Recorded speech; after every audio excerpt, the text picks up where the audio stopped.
Hey mini enthusiasts, how you doing? Welcome back. This is part 38 of the Project Sprout build, and I hope you're all having a great day. It should be New Year's Day, so Happy New Year. And just a couple of things before today's video, so I'll try not to waffle. I always try not to waffle. The garage electrics, so they are all sorted now. There were lots of comments like that, some very funny comments as well, and some, comment suggestions. I appreciate it all.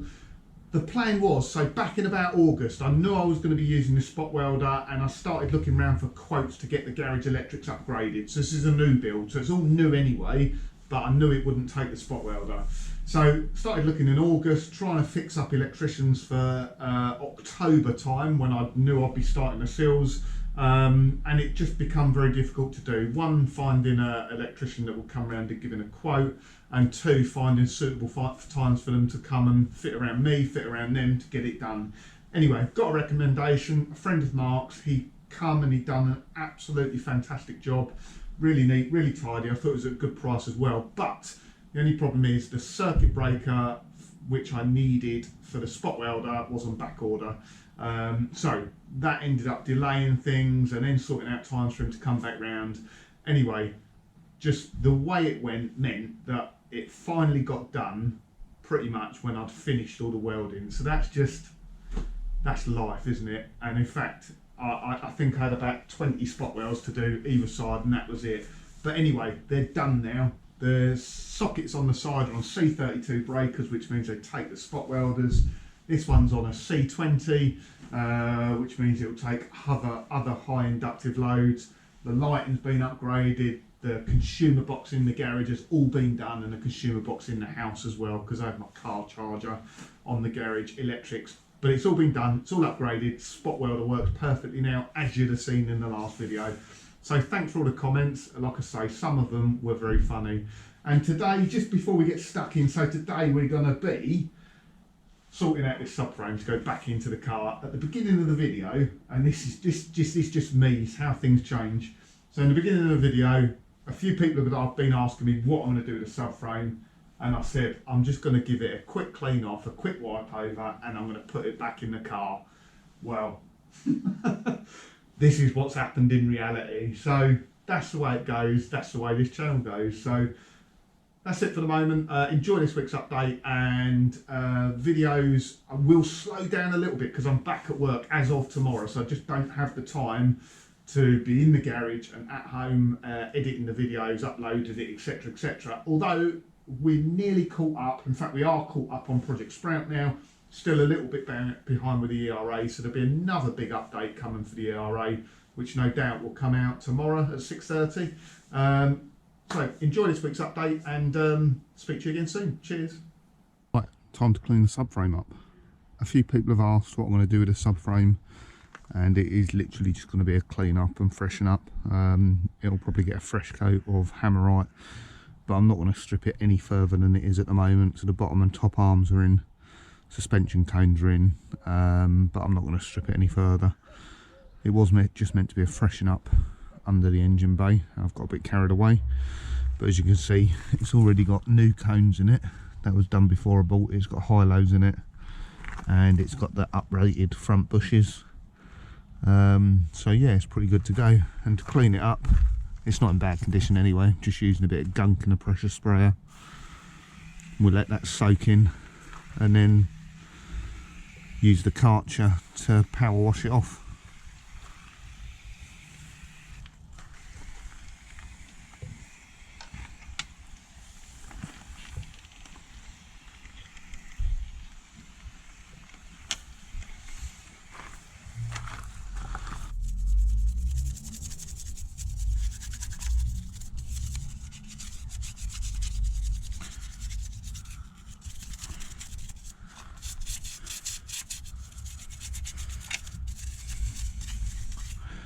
say, it's never just as easy as just spray it on and wash it off. You always have to agitate it a little bit with a stiff brush. Otherwise, it's just a bit of a waste of time.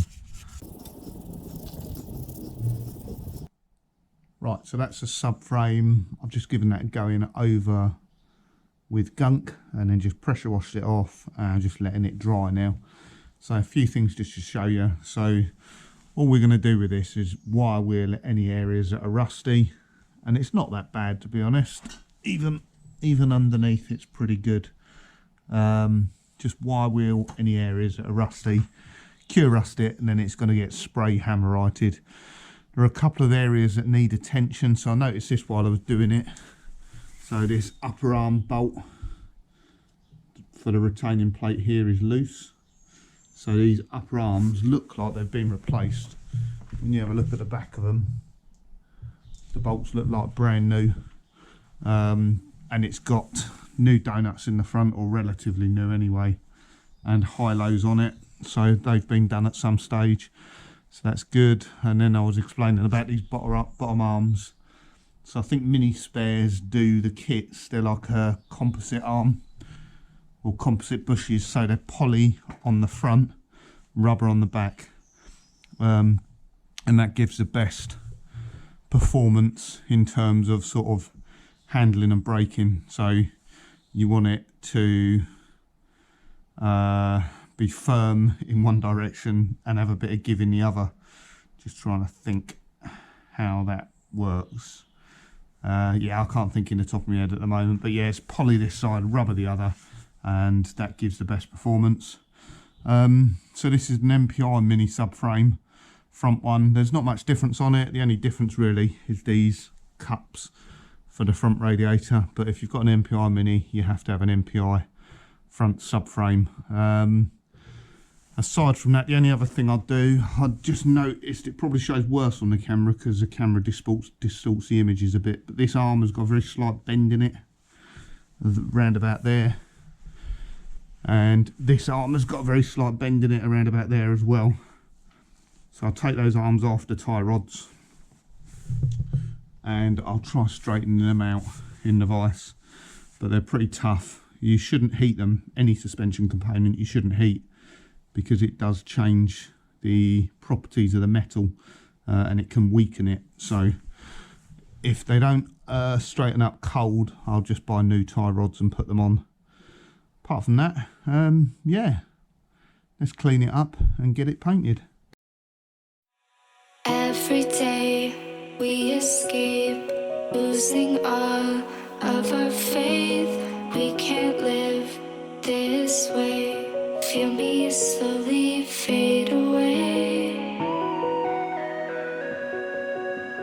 Feel me slowly fade away.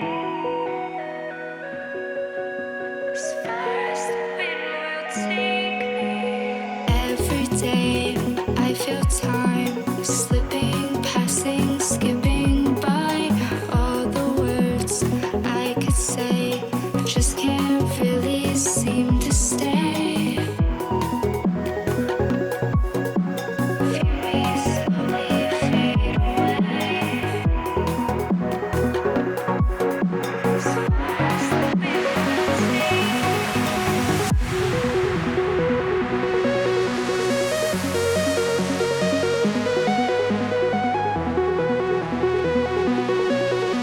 the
decide if we'll ever see the sign.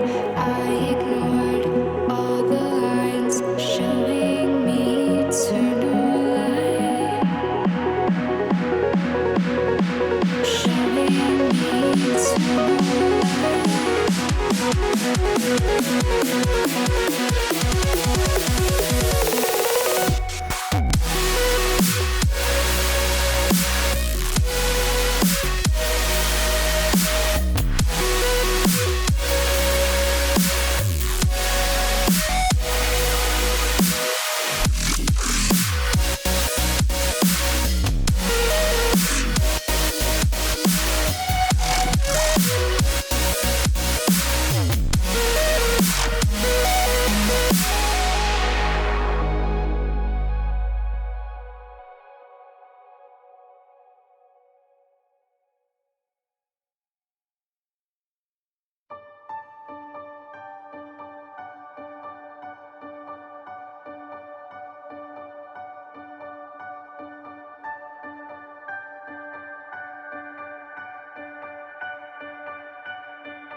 Right, so there we go. Genuinely pretty pleased with how that went. So the subframe come up great. It was in pretty good condition, to be fair. Bits of rust in the corners, just where I'm assuming brake fluid's got spilt or something like that. But yeah, it's come up really nicely. Couple of coats of Hammerite Smooth-Right, covers pretty well. I did notice, I'm not sure.